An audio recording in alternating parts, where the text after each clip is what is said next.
There, finally. I think I pushed too many buttons or something. We're live, everybody. Welcome to your Backup Plan live broadcast today, Friday. Thank you so much for coming out to our broadcast today, and our podcast will be available very, very soon for our listeners.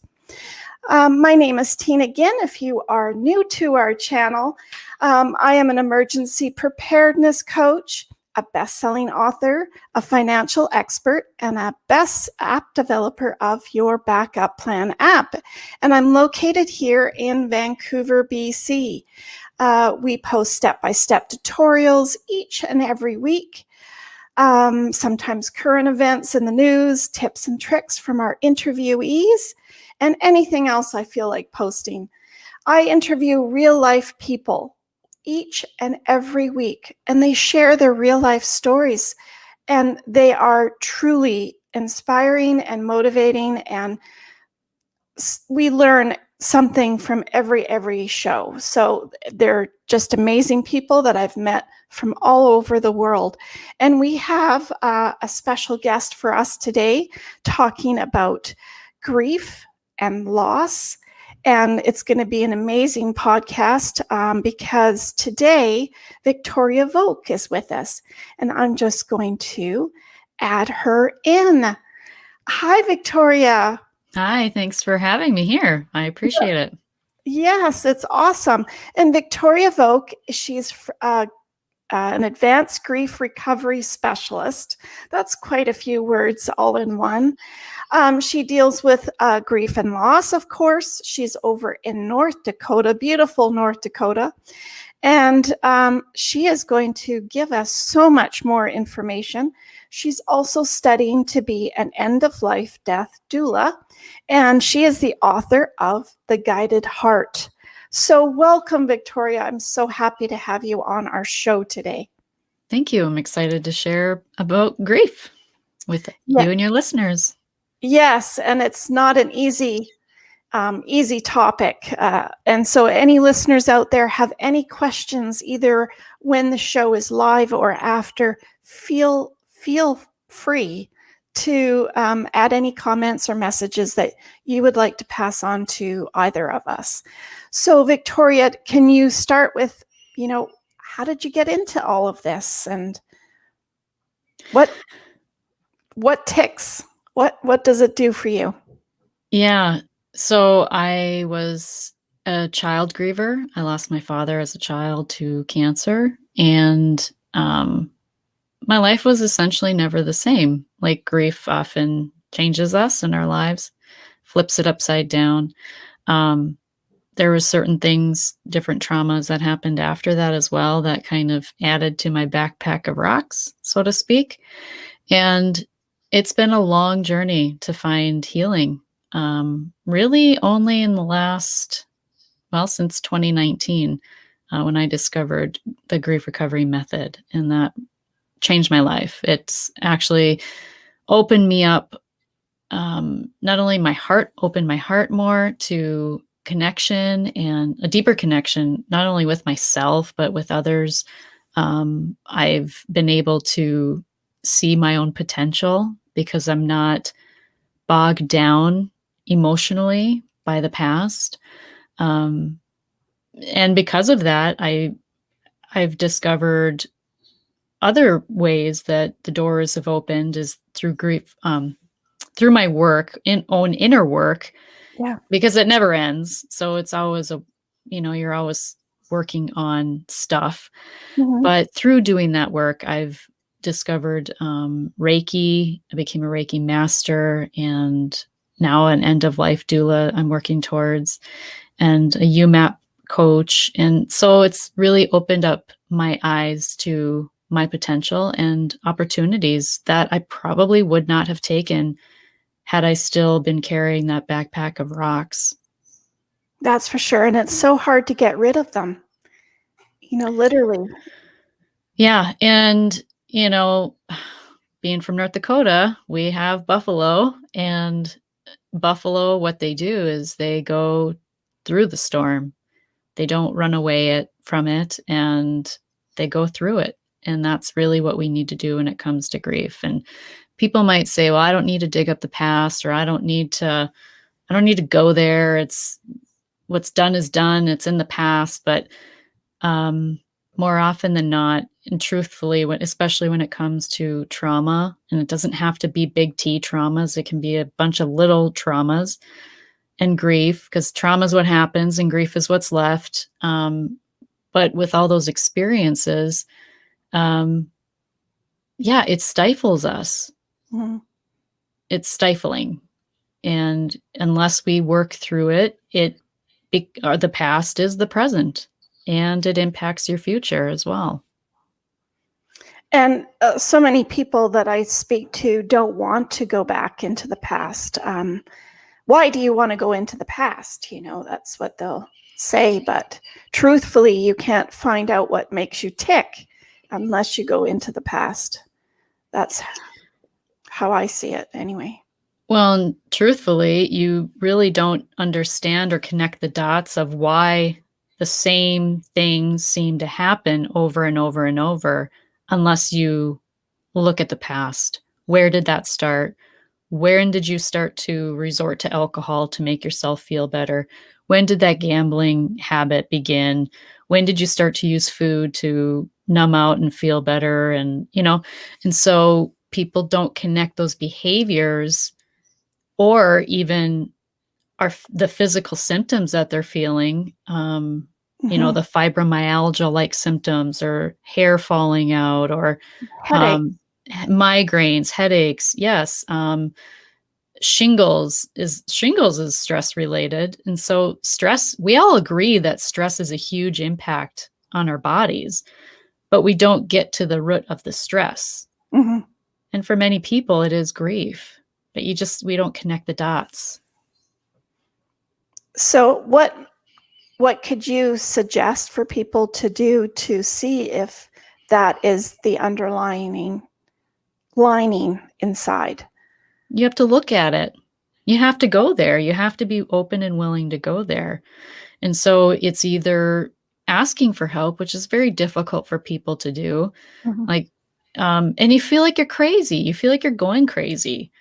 And so once you have that awareness, it's kind of like people don't want to have that awareness, because when you're aware of it, then you almost have to do something about it. And so it's like this denial that we have and that we use to negate and distance ourselves from ourselves. But it's either with a guide like myself or a therapist, or for me in the beginning, before I discovered grief recovery, it was four years of, almost 5 years of reading books and looking at mentors and going through mm-hmm. courses and different programs. And hypnosis is good too. I actually did try that in my early 20s. It really didn't help me. I mean, that's the thing too, like there's so many therapists out there, and it's mm-hmm. really difficult, and it can be difficult. I'm not saying it is, but it can be difficult to find the right one for you. Yeah. And really the way that you are wired is maybe determines too, like what kind of therapy works better for you. And, there's so many different variables when it comes to that. So I think finding the right help is half the battle in a way. But if you're open to it, that's the thing. It's like one thing will lead to the next, to the next, to the next. Right. It's like losing weight. Just start with the first little bit. Mm-hmm. And then exactly. The other part just rolls through. So what would you suggest? I always seem to get asked this question. And so when someone is struggling with grief, what does someone that knows that person say? That's what I get asked all the time. I think we need to follow the lead of the griever. And sometimes as grievers, grievers might say or feel that it's not their responsibility to educate other people on how they should be, or how mm-hmm. they should act, or how they should respond to them and their grief. But people aren't mind readers. And so there is like some responsibility on the weight of the griever because everybody's different. Yeah. Everybody grieves differently or grieves in their own way. We all agree with that. If that's true, then I don't know exactly what you need. And maybe you don't know either what you need. But to be honest about that, well, you know what? I don't know what I need right now. But if you can just listen, or you can just maybe go on a walk with me, and we don't have to talk, but just walk with me. Just expressing what you need. Even if it's, like I said, simply just going for a walk, but not even talking. Just having the presence of someone and feeling that support, even though there's no words spoken, goes a long way. So as someone who wants to support a griever, it's really following their lead and maybe asking, how can I support you? What does support look like for you? Can I help you with anything? And maybe you see a need. Maybe you see that their laundry's piling up, or, and if you know them well enough, are they open to that? Because not everybody's open to having someone come into their home and clean or, do things like that. And for some grievers, that might be a way that they can get a mental break, in a way, like doing the mundane things for some people might be something they enjoy doing. So that's where you don't want to assume, but it's much more helpful to ask. And, how can I support you? I mean, it can be just that simple. As well as, is there anything that you need, I guess? Yeah. Something like. Or just saying, I don't know how to support you, but I just want you to know that if there's ever anything you think of that you could need help with or want my assistance with, or, you don't want to put it on them by leaving it in their hands, but at the same time, you want to be sensitive to the fact of what I've just said, that you don't want to assume they want you to come in to do their laundry or whatever, but just that they know that you're there in whatever they need and that you'll just listen. And if you were that person for them before, they know that. Yeah. Yeah, there's people that stay far away and just look in. And then there's other people that come into the space and actually communicate with that person. I guess that's, if you can. Right. And not take it, and whatever reaction you get, it's not taking it personally either, because you feel like you're going crazy. And so it's just looking at that situation with compassion and knowing that it has nothing, however they react, has nothing to do with you, and not taking it personally. Because that's where I see friendships just fall away. Like people just go out of your life when something tragic happens, because the griever feels like they didn't show up the way they should have or thought they would or whatever. And the supporter maybe pushed too hard or did too much or didn't do enough, or, there's so many expectations there. And so it's just having an open conversation about, what do you expect from our friendship and from me as you go through this? I mean, whoa, who's going to ask that question, right? But that really shows support, because you're asking. I don't know how to be there for you, but I want to be. Tell me how to be. And, I don't want to hurt your feelings unnecessarily or seem insensitive and say the wrong thing or do the wrong thing. So show me how. So show me how to be there, Or when to be. Yeah. Because maybe this week you're not ready, but next week you are, Exactly. So. Exactly. It's just open conversation, to be honest. I mean, and that's the hardest part for so many people, is just to be honest. Well, and it's also hard for people to speak openly about something that also hurts them. It's hurting the person that's grieving, of course, but the supporter might have known that person as well, or the situation, and then feel the pain and hurt too. So I think the natural way of people is to avoid it, or, not to say anything because it hurts too. So exactly. It's that fine line of support and getting over your own pain, I guess, too, as well. Well, and like you said, that's where a lot of discomfort comes for people who want to support other grievers, or why Mhm. grief is so makes people uncomfortable, is because honestly, whether it's the same, like whether it's the mutual loss, or whether it's that person's many other losses before that Yeah. they didn't address. So grief is kind of uncomfortable and it brings up uncomfortable things from their past. That's, we bring those perspectives and those experiences to that current situation too. So Yeah. it's just take a step back and just, a bird's eye view of try to put the emotion part and the ego part aside and, well, what would I want?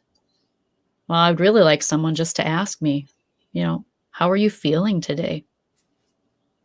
You don't have to really, it doesn't have to be elaborate. I Yeah. think we overcomplicate things sometimes. Yeah. I think too, because we're so scared to say the wrong thing. So a lot of Yeah, people just don't say anything because then they don't have to worry about that. right. So that's not good either, because they really mean to say something and they're going to be regretful after the fact for not saying something or being there for the person. So it's You funny know, how that works.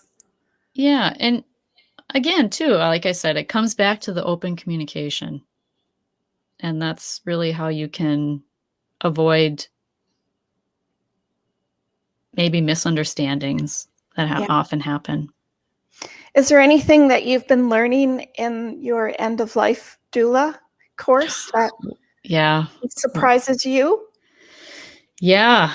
Um, yeah, it's been incredible. When we think about our own mortality, it opens us up to really thinking about our lives and how we're living it and what we're living for.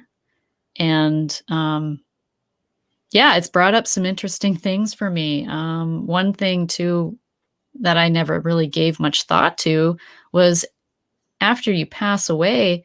Now, this is in speaking of people who are on hospice care, who or have a chronic disease that's, getting towards the end of life, where you have like this time frame. Um, you're told you have so many months to live or so many weeks or whatever. So you have the gift of understanding there's a time Frame. limit. Yeah, fine frame. And doctors don't know everything. And, they can say you have 3 months to live and you can live a year. I mean, who knows? But regardless, it's people who are on hospice that I'm speaking about, or, in that situation. So what I didn't consider is that in that situation, as someone who's actively dying, it's really thinking about how you want to die. What do you want your end of days to look like? Who do you want to be there? What's important to you? What kind of conversations do you need to have or want to have? Who don't you want to see? Um, is there anything emotionally that you need to resolve? Do you want your body washed by your family? How do you want your body honored after you pass?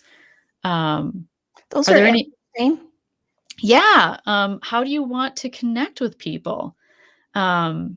It's been really eye-opening unexpectedly in ways Mhm. that, have surprised me. So, and we're just getting started. I mean, I've got quite a few weeks to go here yet, and it's like, wow, this is, yeah, Oh, eye-opening. I already interesting. Is there something to the family washing the body? Is there something present about that? Yeah, and I think, and here's the thing, like, as someone who's dying, you may not be all about that. Like, you might not want that. Maybe you just want your arms and your legs and your feet washed, or your whole body. Doesn't, it's whatever your wishes are, but it's how you want your body to be honored. And I think when I think about it from, especially if you're a Mhm. caregiver and a caretaker Yeah. of that person, I can see where that would be like one last, how do I want to word it? It's like one last way to honor that loved one, like care for them, one last way to nurture them in a way. Um, And I could see that being like a healing thing, like a really beautiful experience. And people that are listening might be like, that does not sound beautiful, like at all. But it's really hard. It is really difficult to put yourself or think in that way when we have such an aversion to death and talking about death. Like that's the farthest thing. That's one of the things people don't want to talk about. And so it's why I feel it's so important to bring that aspect into my grief recovery work, because I didn't get that opportunity with my dad to have this beautiful experience, even though he lived for 2 years with stage 4 colon cancer. I didn't get that. And as a child, there wasn't a lot of communication around what was happening, what that death, what actively dying looks like, what to expect. It was just like this. It really, talked about thing. yeah, it really helped to form a belief I had about what it means to die, what that means. And I was left to build that in the construct of my own mind at 8 years old. Yeah. And so it's so important to me to bring this, even if I never sit with someone dying as a doula, I will have this education to share. And so it's not just about being there for someone who's transitioning, which I feel like is a beautiful thing. And I did that when I worked as a certified nurse's assistant in a nursing home. And I did that when I worked in home health and hospice care.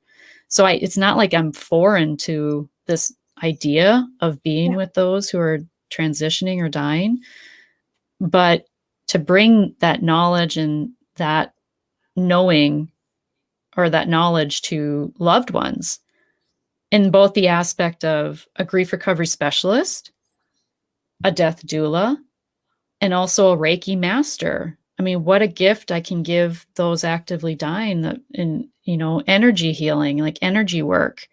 So I feel like it's just all encompassing. It's really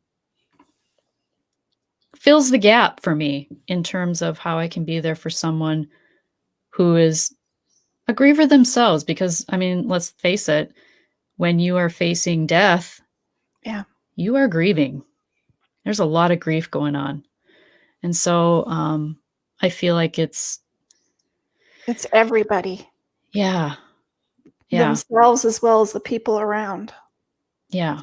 Yeah. And it's probably such a good feeling of giving, because you're giving of your healing, so that that it seems to fill up that void that you have.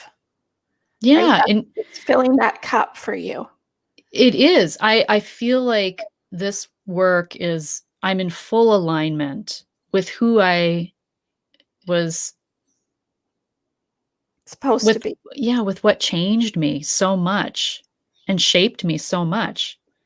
I just sent someone a message yesterday. We reconnected, believe it or not, a cousin after over 30 years. I mean, so it's really bizarre, this full circle, these full circle moments that are happening ever since I signed up for grief recovery and Reiki and now death doula. And I remember I just had mentioned to him, it's like, I've been a griever or dealt with grief. Grief has been my BFF for over 30 years. I might as well make it my life's work. Yeah. Yeah. Do you think there's any difference of losing a loved one if they're your partner or a relative or your parent? Yeah, every relationship's different. I mean, and here's the thing too, you can have two people living in the same household and have that mutual loss of a loved one. But each of your individual experiences will be just that, individual, because each of those relationships were unique. And we can have less than loving relationships too that create enormous amounts of grief for us. And So it's really not about judging the loss or judging the relationship. It's just acknowledging that they're different. But in saying that, how we grieve in these myths of grief that we're all generally taught growing up, like time heals all wounds, grieve alone, replace the loss, don't feel bad, you should be over it by now. All of these myths of grief we're all generally taught. Those are the same across the board, and how we often process and address, or lack thereof, our grief as well. So that's pretty similar across the board. It's different for everybody, but yet it's the same, if that makes sense. Yeah, I would think based on the relationship that you have. Because even losing a pet can be devastating to some people. Yeah, and actually pet loss and miscarriage are two of the most minimized losses. That's crazy. Oh, we can get a new dog. Oh, you're young yet. You can have another baby. The insensitive things we say that we don't think about, right? It seems like historically we used to hide births that were out of wedlock, and we used to hide death.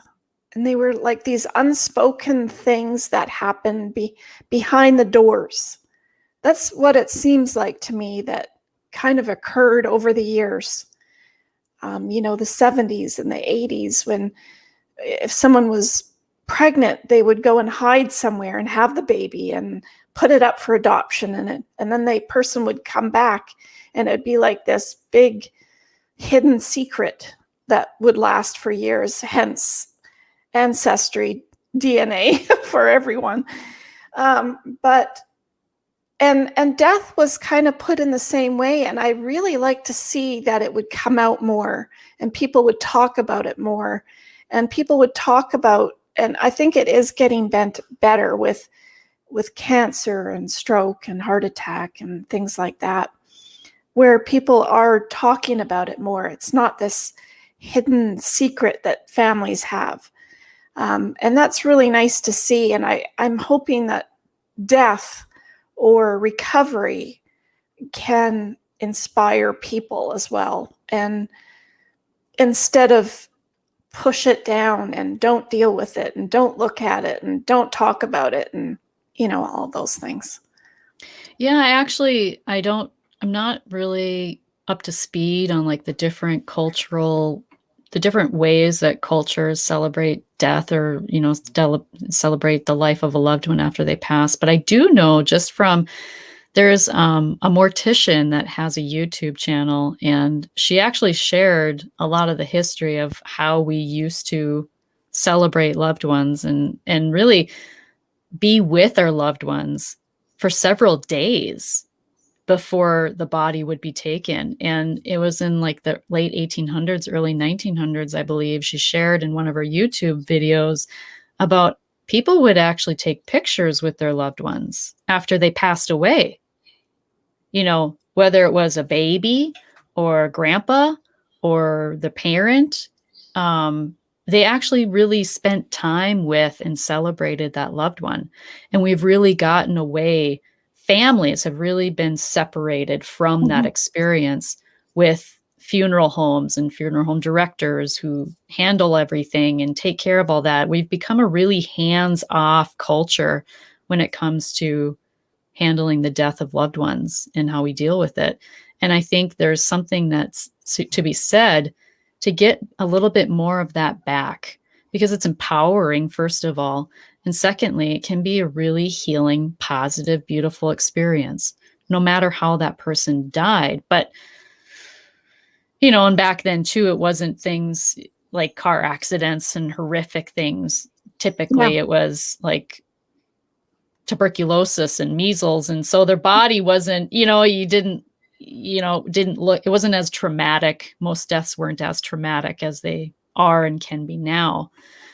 So I don't know if that has played a role, but definitely I find it curious how times have changed, and how the death doula is now becoming more mainstream, as well as Reiki, which has been around for a very, very long time too. Yes. Hundreds of years, I think. Yeah. Yeah. So is there any stories that you have that you've dealt with people, families through their grief of some sort? Anything interesting? I think the one thing I'd like to share is that, through COVID, I had a client that I took through grief recovery, and it had only been a few months since her loved one passed away, and she didn't get to see her loved one before they were cremated. And that was devastating to her because the person was also in the hospital. And so she didn't get to be with that loved one before they passed away too. So there was a lot of opportunity for even just a sliver of closure for her to receive was taken away. And that was just a few months ago. And so my message is that it's never too soon and it's never too late. I'm the testimonial of it's never too late, over 30 years. And she's definitely a testimony to it's never too soon. That's really changed our lives this year, with people not being able to be present at the hospital, or couples lying in the same room together, possibly because they're separated, or you see these older husband and wives that have been together for years and can't be together, and they've practically died hours apart from each other. And they're just amazing stories. And it goes to show you how important the touch is. You can't replace that. A camera can't replace that. But absolutely. And that's one of the things too was kind of brought up in the doula training, is that I would have never considered climbing in bed with my loved one and embracing them from behind, like literally straddling them and hugging them from behind. But if you really think about it, if you're in the dying process, you can't get up, you can't stand, and maybe you don't have the energy, or you can't stand to get up and actually hug and embrace, after a certain point. And so you're not even getting hugged. And so, yeah, you can kind of reach over in the bed and you can maybe snuggle next to, but to be fully embraced in that way, I never would have considered or thought about that. But it goes to show, like, it means, to your point of how important touch is. As you illustrated, and you were on my podcast not long ago, we recorded, and you illustrated that point exactly with the twins, how these twins, and one was thriving and one wasn't, and they were separated in bassinets. And then once they put the twins together, it's like that's what they needed to, that little one needed to meet the other one where it was, to thrive. And so, my hashtag for COVID was COVID ruins everything. Hashtag COVID ruins everything. Because it really does ruin everything. It ruins so much. But I think a lot of awareness, insights, opportunities to learn came out of the experience for each and every one of us, and really kind of showed us how we want to live, how we truly want to live. And die. Yeah. Because when you've lost someone and you weren't able to be there, or they were put into a refrigerator truck and then they go to get cremated or whatever, and you don't really have part of that process anymore, then you start looking at, well, would I want that?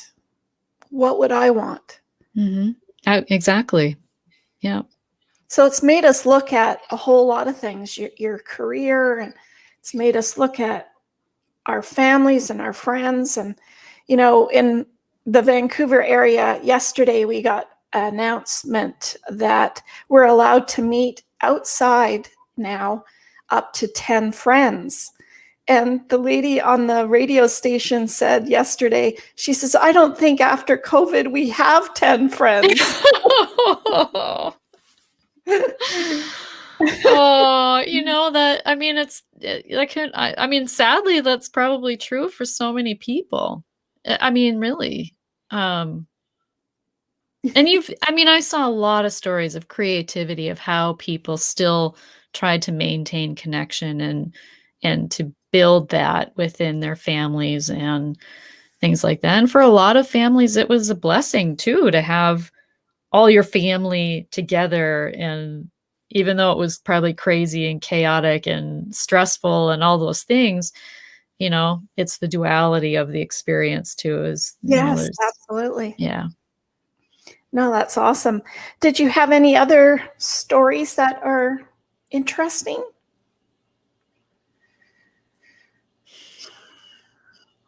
Or heartwarming? I'm sure there's so many heartwarming.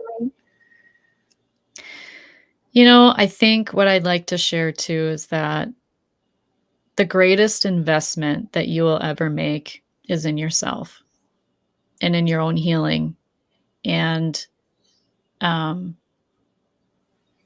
taking a chance on yourself.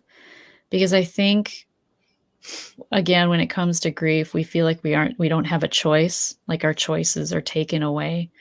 But if we can find it in ourselves to just take 1% responsibility, that's all, just 1% of, this is what happened. Yes, you need to feel it and all those things, but how long is too long for you to just feel like you're surviving and not thriving?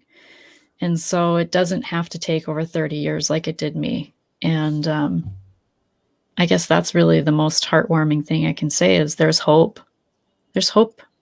There is another side to it. And it's not about forgetting or condoning, if it was a traumatic thing that you can't find yourself to forgive, and we talk about forgiveness in grief recovery, because that's a really hard thing for a lot of people.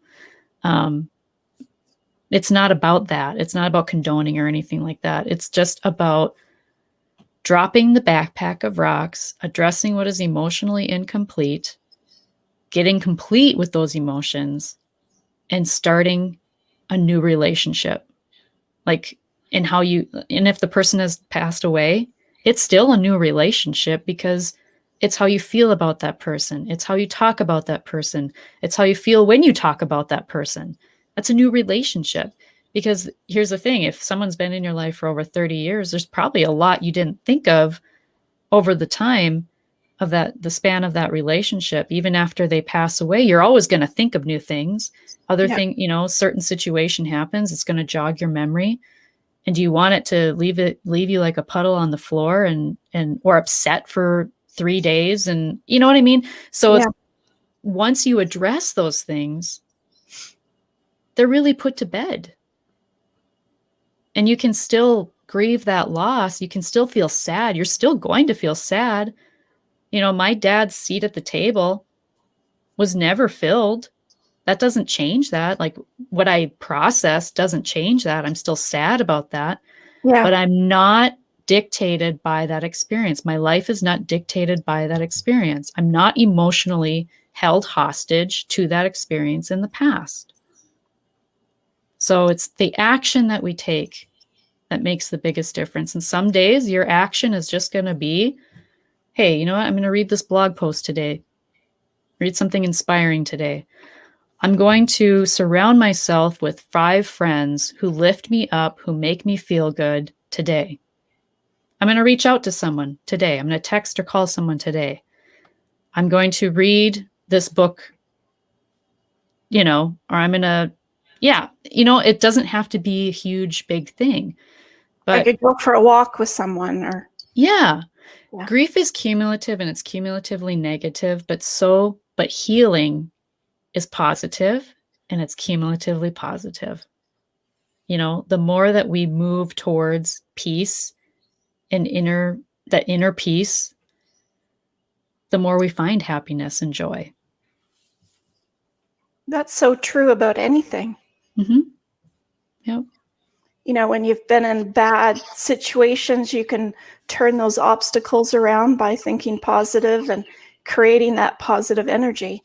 So I guess it's the same sort of thing. So what I envisioned from your story was a stove and a dial. And by looking at that dial every day, where on that dial do you want you to be? That's what I saw when you were telling that story. So if you want to turn that up to, I don't know, if your dial goes from low, medium, and high, and you want to turn it to medium, then you can step into that zone and start doing those things. And then you think that you're able to move it up a notch, you turn the dial some more. So maybe some days you're on low and some days you're on medium, and you can fluctuate. But I don't know, I just see a visualization there of being able to adjust it to how I feel that day, and that's okay. Yeah, it's simply reaching for the next best feeling. The next best feeling. But when you're in it, you don't, I would have never visualized that in my head. Because when you're in it, you feel like you're in this dark hole. And you're looking for the light. You're like in a dark room and you can't seem to find the light. Like you can't find the crack around that door. That's what you feel like when you're in it. But here's the missing piece though. There's a light switch, but you just got to turn it on. You got to take action and flip that switch. Yeah. And the whole room lights up, So if you really want to look at an analogy, flip your switch. Open the door. Open the door. Yeah. Open the door. Yeah. It's very inspiring to be able to see it from a different perspective when you're in it. So if anybody's listening out there, to share this with someone who's either grieving or going through trauma, I think it would be very, very helpful to listen to what Victoria is saying, because it's very, very deep. Very deep. Yeah. And there's always hope. If you don't have hope, what do you have? And so my message is that there is hope. And that's, my podcast is Grieving Voices, and I bring on people who share messages of hope every single week. I say that too. Hope, faith, and trust every day. Beautiful. Yeah. Well, thank you, Victoria. Thank you, listeners, for coming out today to our show. In recap, we have to prepare for the unexpected because you never know what tomorrow will bring. Your backup plan app puts your life in one place in preparation of any unpredictable circumstance while taking the painful aftermath out of any tragedy. And our listeners today, I hope that we've inspired you, giving you some tips and tricks on either dealing with trauma or grief yourself or a loss, whether it's a pet, a family member, a job. There's so many different types of losses and griefs. We've talked about that before. So share it with yourself, share it with others. Push on that subscribe button if you already haven't, so that you get notified of any other uploads and live broadcasts. We appreciate each and every one of you. I always end with Victoria can always get to hear my Carol Burnett song at the end of our podcast today. So thank you so very much, Victoria, for coming out and talking to us today about grief and loss. Thank you for having me. I appreciate it. You're very welcome. It was lovely. It was beautiful. Thank you. I'm so glad we had this time together just to have a laugh or sing a song. Seems we just get started, and before you know it, comes the time we have to say so long. So stay safe, everyone. Wear a mask, wash your hands. Thank you so very, very much for coming out. And thank you, Victoria, again. Thank you.